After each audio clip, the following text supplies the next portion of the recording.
It's a wacky day in the world of Magic the Gathering. Wizards of the Coast has started the 13 days of Duskmourn, and as a result, we have been given a ton of preview cards to look at. And after taking a good gander, all I can say is this looks like a lot of horrific nonsense. Magic. I am a wizard! History. I'm an old wizard! The Magic Historian. My bones hurt. Greetings! Owners of fine luxury cardboard rectangles, my friends. I hope the day finds you well because we have gathered for another terrifying installment of Mega Magic News. Today, we're going to be doing a deep dive on Duskmourn, and Wizards of the Coast has created some real confusion by the way the cards, the written story, and the trailer all go in all kinds of different directions, which really does lead to what I consider to be a bunch of horrific nonsense. Now, before we fully dive in, just want to let you know that I am going to be talking about a movie called Jackpot over in a live stream tonight. So if you enjoy the way that I pick things apart, come on over and talk movies with me, all right? I'll leave a link down in the description. It's going to be a fun time. And speaking of fun, we get to look at a whole bunch of different Magic cards and evaluate the horrific flavor of Duskmourn. So let's dive in and do that now. We're starting off our tour of Duskmourn's horrific nonsense with Demonic Council. This card is very strong. 1 black and 1 for a sorcery that says, search your library for a demon card, reveal it, put it into your hand, then shuffle. Great for demon lovers. But down here is where the real power is. Delirium. If there are 4 more card types among cards in your graveyard, instead, search your library for any card, put it into your hand, and shuffle. And that is the equivalent of Demonic Tutor, a card from the earliest days of Magic that was so strong it got restricted and then removed from the game entirely. So you can get that effect right here in Duskmourn. And it's got some epic flavor as well. Valgavoth whispered into Marina's ear until he was all she could hear. So Marina was forced to relocate with her family to this new house that had a demon in the basement. Marina's a really lonely child, so she ends up befriending the demon, thinking maybe he's a benign spirit. But Valgavoth manipulates her into basically bringing him sacrifices that he then consumes and uses that power to start his inevitable growth, leading to him taking over the entire plane of existence, which is totally wild. And the artwork here is incredible. Marina with all the wings flowing out of her and the arms kind of holding her in a loving fashion. It does give this transmutation feel, and it gives this concept that Valgavoth cares for her, unlike all the other people he's just going to feed on. It doesn't 100% tie directly into the story, so there is a level of nonsense there, but ultimately, this is an epic card. Moving on. We've got Hauntwood's Shrieker. This is hilarious to me. Everything we're going to see is within the confines of Duskmourn. So there are forests inside the house. Inside its sprawling hallways and different rooms. You've got forests and craziness. And inside them, you can find these weird looking modified antelopes with raccoon tails that are just going to come and go and shriek at you. It's pretty funny. It's also a little bit nonsensical, but in a fun way. 2 green and 1 for a 3/3. Whenever this guy attacks, you manifest Dread. Now let's be very clear. Manifesting Dread is a very cool name for an ability, right? We're dealing with a horror set, so that works. And it ties into the original Manifest ability with a little bit of an extra tweak. So you look at the top 2 cards of your library, you put one onto the battlefield face down as a 2/2 creature, and the other card into your graveyard. So it can feed into your Delirium so that you can do that crazy tutor and stuff, right? But on top of that, the face down creature can be turned face up if it's actually a creature card. You just pay its casting cost and flip it face up. It lets you use sorceries and lands as a 2/2 creature without ever turning them face up. But it does also just let you cheat out creatures that you can then beef boy. So this is just a straight up improved manifest. And the ability down here, 1 green and 1, reveal target face down permanent. If it's a creature card, you may turn it face up. So this won't let you cheat lands or artifacts out, but it will let you avoid the casting cost of your manifested cards, and it plays quite well with the creatures that get turned face down into 2/2s that we've seen from recent sets like Markov Manor. So this card feels like it has a bunch of power tacked onto it. You swing in with it, you're going to get to do 3, and you're going to end up with a 2/2 and feed something into your graveyard. And technically, you can also use this to just look at anything your opponent has face down as well. So you can know what kind of tricks they have in store for you, which ultimately isn't that strong, but it's a nice little add-on. And the artwork for this is fun too. So a very interesting card that I'm definitely going to try out since I'm a big fan of green. Moving on, we've got Kaido, Bane of Nightmares. This guy's pure nonsense. 1 black, 1 blue, and 2 for a 4 loyalty legendary planeswalker with ninjutsu. Okay? This planeswalker has ninjutsu. And ninjutsu, if you've never encountered it, is an ability from the original Kamigawa where when you're attacking with a creature and it doesn't get blocked, you can choose to pay a ninjutsu cost and then put out the creature with ninjutsu. But in this case, you're putting out a planeswalker instead. Now, Kaido, this version of him, actually kind of apes Gideon in a way, because it says during your turn, as long as Kaido has 1 or more loyalty counters on him, he's a 3/4 ninja creature and has hexproof. So when you ninjutsu him out during your attack, he will actually be coming in as a creature.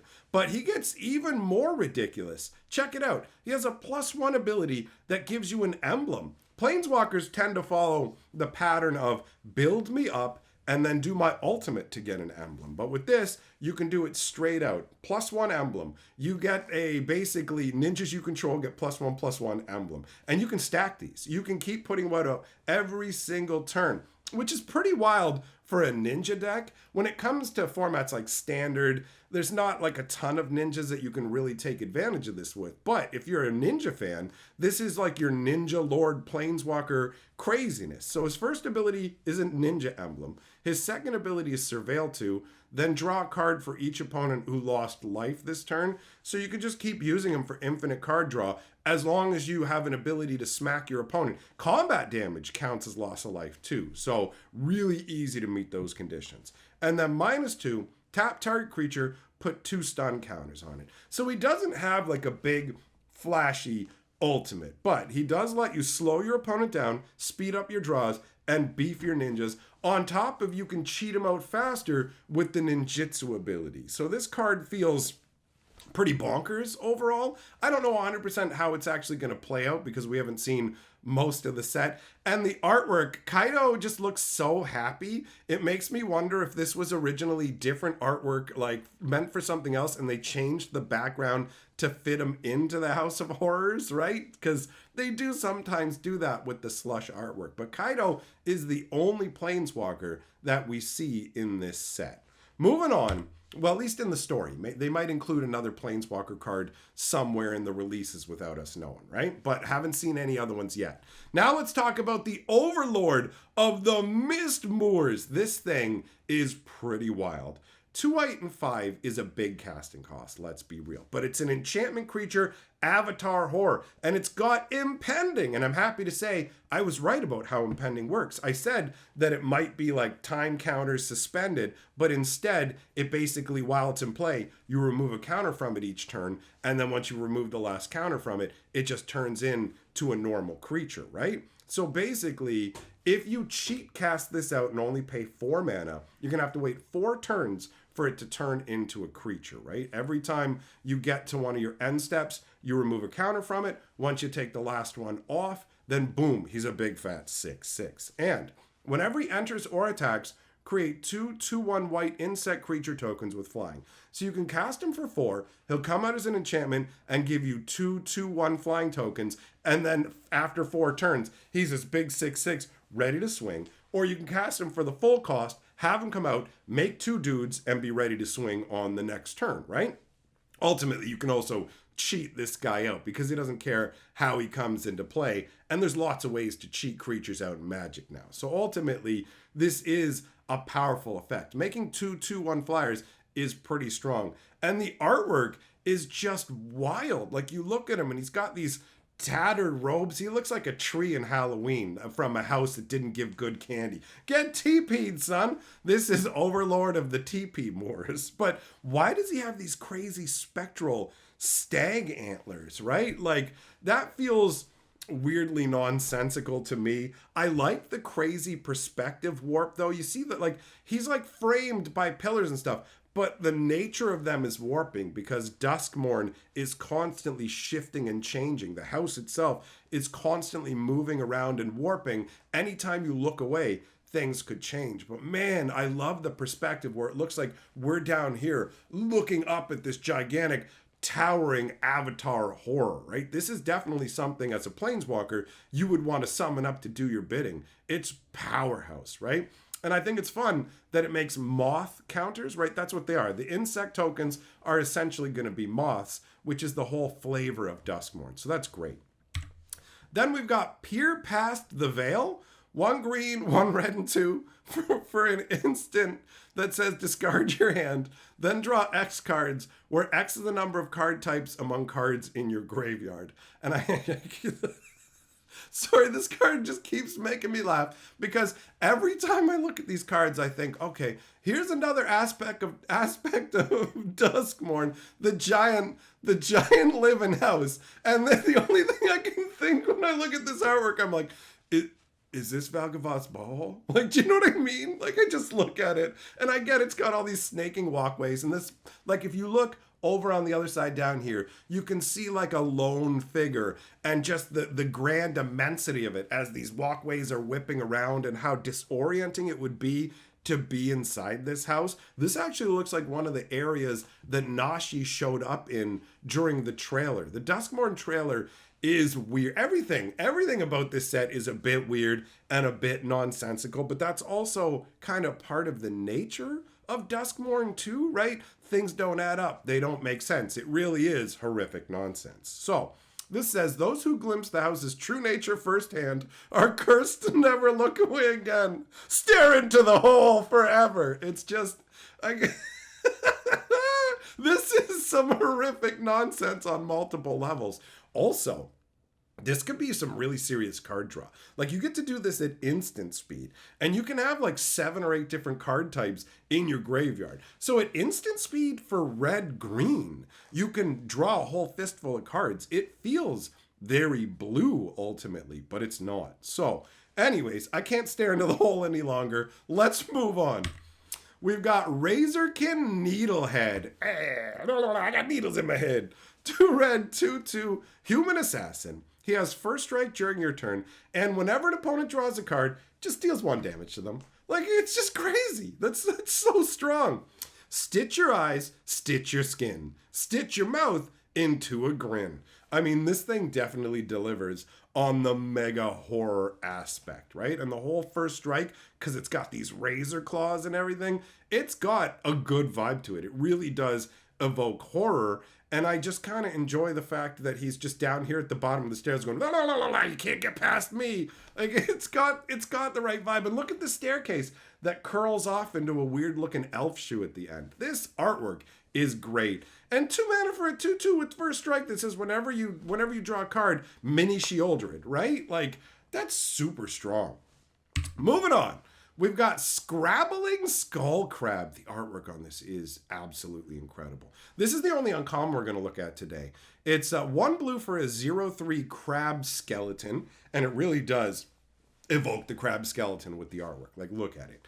It's got Eerie. Whenever an enchantment you control enters, and whenever you fully unlock a room, target player mills 2 cards. So, obviously, we all understand the whole enchantment part of it, right? But how does unlocking a room work? Well, I'm about to show you a room. I just want to finish talking about this card before we do that. So it says, with sandy beaches in short supply, Duskmourn's crabs have adapted to burrow into everything from carpet to flesh.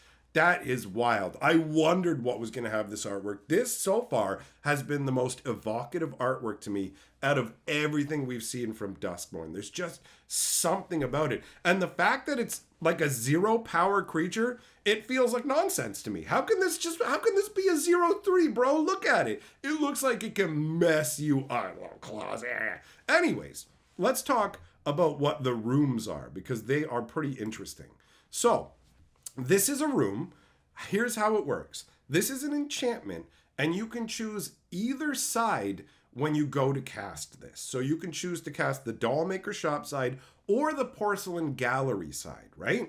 And then once it's in play, at sorcery speed, you can also pay the mana cost of the other side to unlock the other side of the room. So when you put this out, it's considered to have one side unlocked. But once you actually pay for both sides, then it's considered fully unlocked, like the crab said. So that would trigger the crab's ability. So on one hand, you have Dollmaker's Shop, which is 1 white and 1 for an enchantment that says whenever one or more non-toy creatures you control attack a player, create a 1/1 white toy artifact creature token.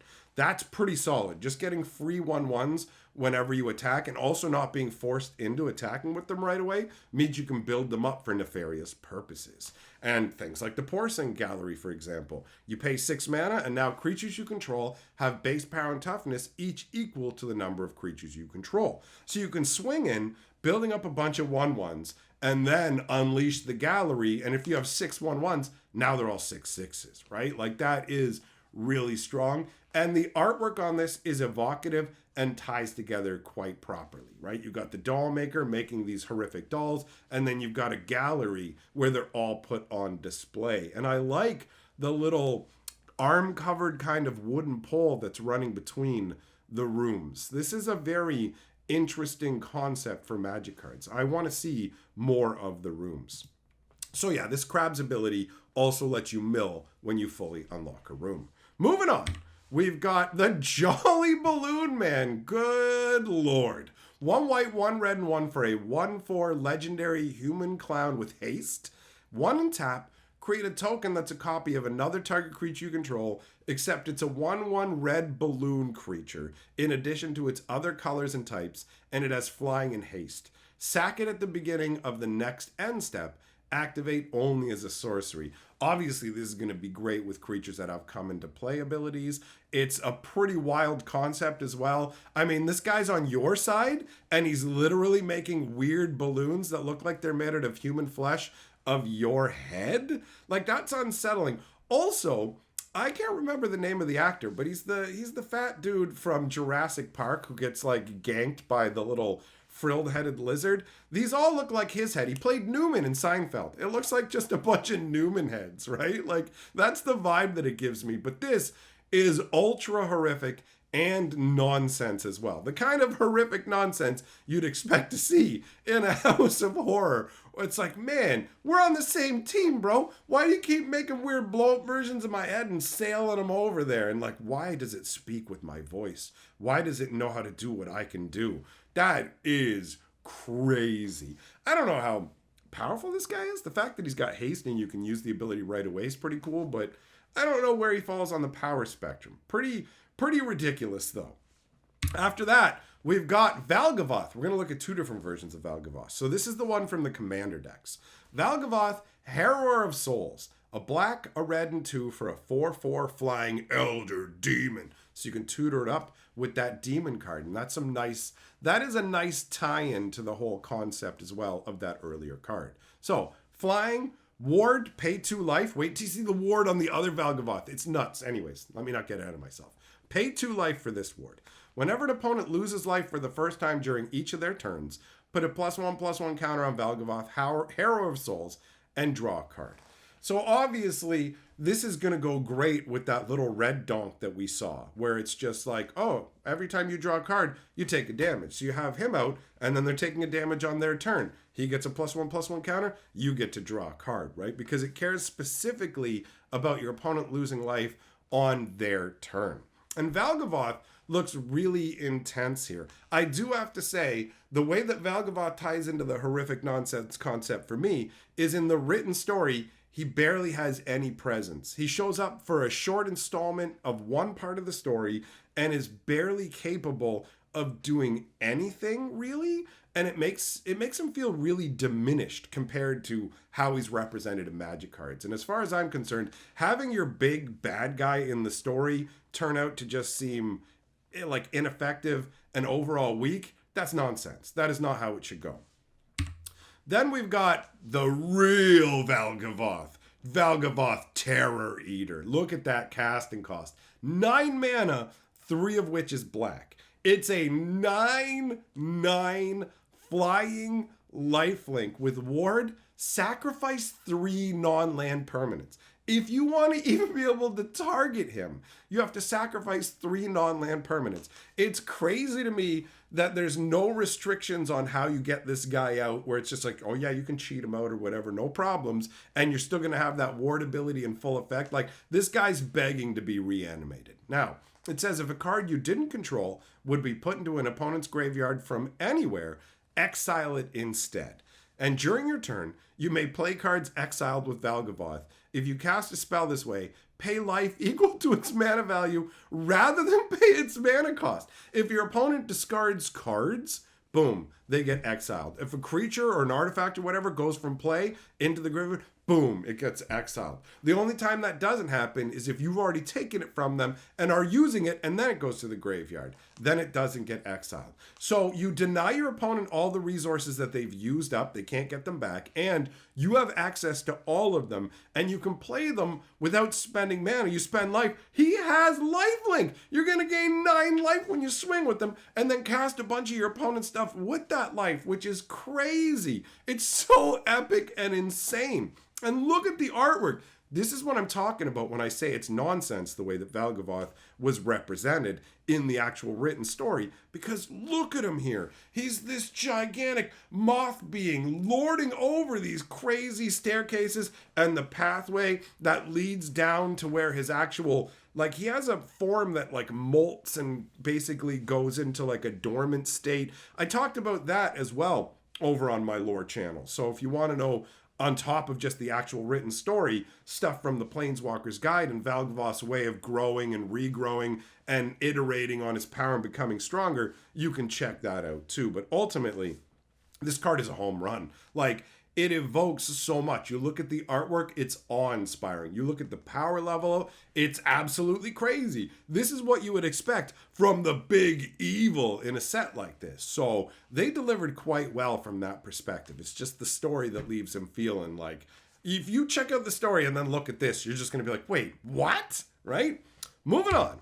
We've got Winter Emothropic Guide. I mean, he's Misanthropic Guide, but this guy just screams emo to me. Look at this artwork. He's like, hey, you want to listen to some Papa Roach? Cut myself with this dagger. You know what I'm talking about? All right, anyways. 1 green, 1 red, 1 black, and 1 for a 3/4 legendary human warlock. He's got Ward 2. At the beginning of your upkeep, each player draws 2 cards.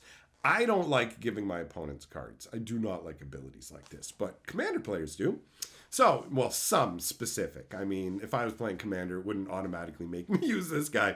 He's got Delirium. As long as there are 4 more card types among cards in your graveyard, each opponent's maximum hand size is equal to 7 minus the number of those card types. So when this happens, you're automatically, just to be able to trigger Delirium, you're going to have at least 4 different card types, which means your opponent's hand size is now limited to 3 cards. So if you have enough different types in your graveyard that your opponent can't really keep the extra cards they're drawing, then that's all right. But getting to draw cards is just letting them draw answers to him. So ultimately, I don't really like this card. Winter does play a pivotal role in the actual story. I won't really go into it. I'll leave that for you, so no spoilers in case you want to check that out. But ultimately, when I just look at him, I was like, I don't understand me, Mom. This is my fashion. It's not a phase. I'm a cool guy. I'm Winter. I'm ice cold, right? So, moving on.